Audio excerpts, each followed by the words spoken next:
Hello, it is Topical Tuesday, July 27th, 2021. Steve Sipress here. And did you know the Olympics are going on? I mean, you ought to really know. I mean, it's in the news no matter where you look. Somebody's talking about it. But pretty much nobody's watching it. And it's not just because of the politics. Politics has always been a part of the Olympics. In fact, politics is pretty much the entire reason for the Olympics, at least the modern Olympics. It's all about nation versus nation.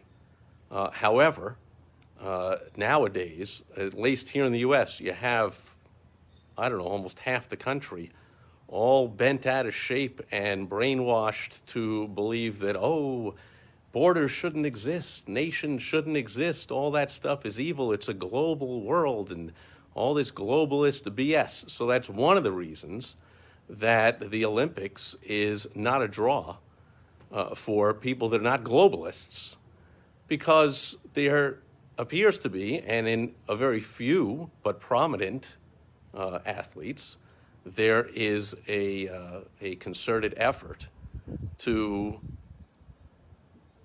not want to represent your own country, or not respect your own country, or not care about your own country, which is all well and good. Like I said, politics has always been a part of the Olympics. However, here's the real reason. The product itself is extremely weak. So if you added to it, like here in the U.S., I'll just use, because I'm an American, right? Back in the U.S., back in the 80s, during the Cold War, U.S. and Russia, the Russian powerhouse military hockey team versus the ragtag U.S. college kid underdog hockey team, being sort of a substitute, a proxy for the Cold War, U.S. versus Russia. And with the big "Do you believe in miracles?" Actually, I and a few friends from college back in those days, we were going to school just outside of Boston, and we made the, I don't remember, 7-9 hour trip, whatever it was, to Lake Placid. And we hung out there and actually had lunch with some of the players in the McDonald's there and watched a bunch of the games and whatever. But, the games were, U.S. hockey games, were like every other day. So what else did we do? Well, we went around to the rest of the events, which are bogus, right? They're events. The family loves them, and there's certain people that love them. And certainly in Nordic countries, Sweden and Finland and whatever, they love luge and skiing and whatever. But here's the deal. The product is weak. Let's get back to these summer games, right? So ask yourself this. When is the last time you heard anybody say, hey, bunch of us are coming over on Sunday, bring some beers, and we're going to put out some nachos, and we're going to turn on the TV, and everyone's going to hang out and watch badminton? What? No, we're going to watch archery. We're going to watch team handball and cycling and diving and rowing and on and on and on. Said nobody ever. And then there are the sports that are actual sports that people are interested in. Baseball, which of course, since it's baseball season here in the U.S., nobody who's any decent player is playing in the baseball, so who could possibly care about that? And when it comes to basketball, well, already the NBA with their kneeling and fist saluting and their hating of America and hating of their audience and whatever, like people are turned off by that, and on and on and on and on. So it's a weak product overall. I remember, it brings back memories as a kid. Maybe I'm dating myself, but if anyone here remembers the Wide World of Sports, Jim McKay would fly around the world, and every Saturday at 4:30 p.m. on a Saturday in New York, where I watched it, I don't know when it was on where you were, we tuned in to see obscure, ridiculous sports that we would never really watch more than once every, few years or once in a lifetime. And then when the Olympics comes along, once every 4 years. But otherwise, nobody cares about this stuff. No, come on now. Obviously, I'm not watching a second of this nonsense, but the last time I ever tuned into the Olympics, years ago, I remember night after night of endless heat after heat after heat of swimming. You're watching, black heads, black whatever, pool, whatever they're called, head covering, shower caps, whatever, in the pool, just kind of, you can't tell who they are other than the graphic saying what country it is and what lane. Otherwise, these are indiscriminate human beings, all swimming back and forth. Oh, it's the 400 meter. That's however many laps, back and forth, back and forth. Here's heat 1, heat 2, heat 3. I mean, you got like 8 lanes. And I don't know how many swimmers, so you got to have heat after heat after heat. The same thing happens in week 2 when they go, or I don't know, is it on right now when they go to the track and field? Same thing. There'll be like 8 lanes on the track, and you got to have like 60 racers. So you got to have heat after heat after heat of the 200, the 400, the 100, the 800, ba-boom, ba-boom. I mean, I remember maybe that's the last time I watched any of it. Usain Bolt. I mean, who wouldn't want to watch that guy, right? So Usain Bolt running the 100 or the 200 or both or whatever. And in the heats, like pull it up, like 10, 20 yards before the end, meters, whatever you want to call it. And like just smiling already and pointing at the camera and like, slowing down and still practically setting the world record, but like beating everybody by, well, not by a mile, since it's not a mile run, but beating everyone by whatever, easy distance. That's something that's great to watch. Let's watch someone not try and not a close race, and it doesn't even matter, it's just a heat. Like, that's like watching preseason of the NFL or spring training base. Nobody watches that stuff. Right? That's why, on top of, it doesn't help that on top of that, you have the anti-American politics. You've got, it's why I stopped watching the NFL. I remember watching the guys kneeling and disrespecting their own country and themselves and the national anthem and the flag and the whatever, and thinking to myself, man, I hope that guy drops every pass that's thrown to him. And then it was another player and another and another, and I was like, I'm tired of keeping track of who I'm not rooting for. I mean, if they hate the country, their own country, for crying out loud, and yet they don't leave, so they don't really hate the country. They just preen about, publicly proclaiming they hate the country, when actually they're still here. And if you ask them all, just name one country you'd rather live in, one country that's better. Well, right. So you're representing the U.S., stand for the national anthem, for crying out loud, right? NFL, you're representing the NFL. Your fan base loves the country. Fan base is, NFL, football. It's pretty much war, right? You got the bomb and the bullet and the blitz and marching down the field. It's pretty much war.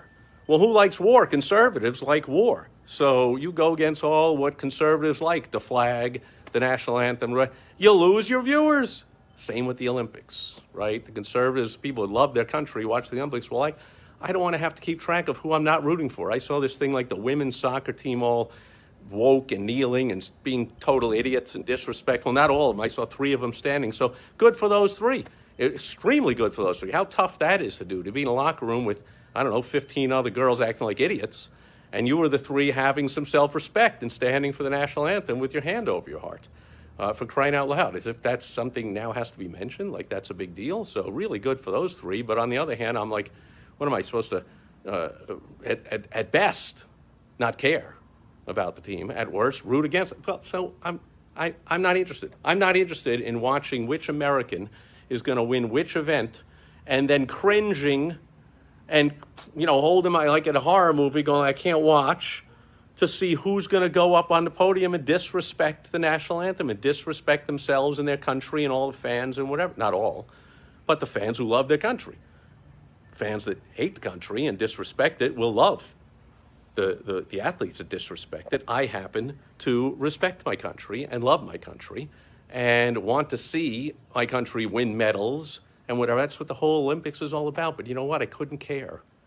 And I couldn't watch it, and I don't want to keep track, and I certainly don't want to find myself rooting against kids. They're kids. I was an idiot when I was a kid, so give these kids a break. They're acting like idiots, but they're kids. What were you like when you were 21 years old? Did you know everything about the world? Were you smart? Were you respectful about everything? And, I wasn't. I was a total idiot. So I understand they're total idiots, but I choose not to watch total idiots. So on top of the fact that they're disrespecting their own country in an event which is all about country versus country, for crying out loud, on top of that, you have weak product. You have sports that nobody would watch other than on the wide world of sports as a novelty.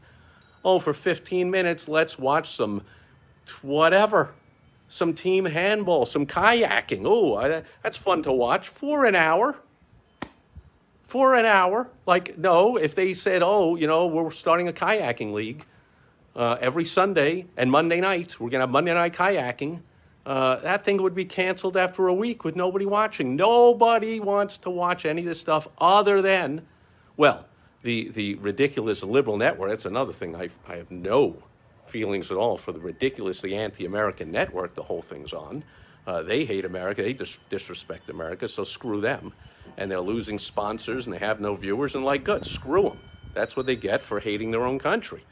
But where was I? Oh, but they at least know enough, since they're not going to promote that this is for the U.S., they're all about individual stories. That's the only reason they could keep somebody, try to addict them and get them glued to watch, is they now care about this kid who I would agree, and being a marketer, that's another great lesson in there. So a few lessons for business owners here. Number one, have an excellent product or service, right? Don't have a weak product like the sports and the Olympics, right? I know some countries love badminton, but not the U.S. Kayaking, I'm sure it's real popular somewhere. Luge and curling and hurling and this and that, whatever. They're all popular somewhere, but not in the U.S., where all the money is, where all the viewers are. So have an excellent product or service. And number two, understand your audience, understand your market. It's not about you. It's not about your employees. It's about your customers, your clients, your patients, your members. It's all about them. And number three, emotion and stories sell. So be transparent, be open, tell some stories. If you don't want to tell stories about you, tell stories about your employees, about your families. Get a spokesperson. Starkist Tuna had J. Conrad Levinson created Charlie the Tuna. You didn't see the CEO of Starkist Tuna going out there and having fun and telling jokes. You got Starkist Tuna had Charlie the Tuna. You have Smokey the Bear, Tony the Tiger. Get a spokesperson, but tell stories. Get people engaged through your newsletter, through your social media, with stories, because that's the only reason that this NBC will get people to stay tuned to see, oh, this kid overcame all this stuff, and they're great, I'm sure. I mean, I don't know what they are in particular, but I get the idea, the standard idea of them is, hey, this kid came from the beginnings of this and fought against that, and he overcame this injury, and his parents drove him 8 hours each way to practice and sacrificed everything so he could get on the ice or the balance beam or the this or the that or whatever. And, we hope he came in third in the this, but now he's fighting back and whatever. That's the only reason they could keep you watching. It's not because you really want to watch endless heats of swimming. Or how about diving? I remember watching diving. Like, every single dive is pretty much the same at that level. I mean, okay, there was this much of a splash from that guy and that much of a splash from the other guy. And once in a while, somebody bent his leg a tiny bit on come on. It's all over and over and over. Oh, it's over and over and over and over. It's all horrible product. Take away the point of the Olympics, nation against nation. You don't know who hates their own nation, so you don't want to root for them at best. You just don't care about them.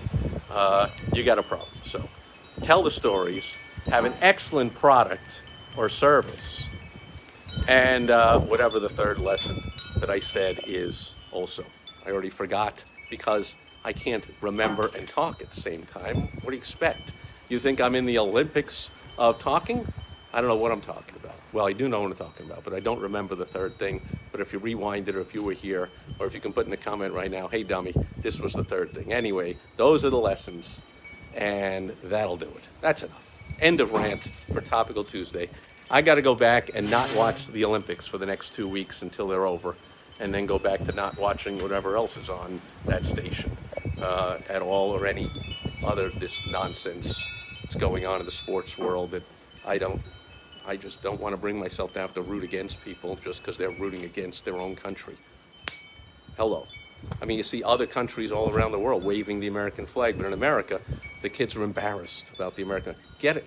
Holy brainwashing. Like, get a clue. It's just too much. Pair it with boring, crappy sports that are ridiculous, proven by nobody would watch them if they were on every week, or there was a league, or there were total disaster.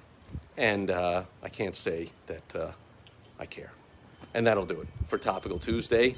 I will be back again tomorrow. On Worldwide Wednesday, I will catch you then. Over and out. Bye-bye.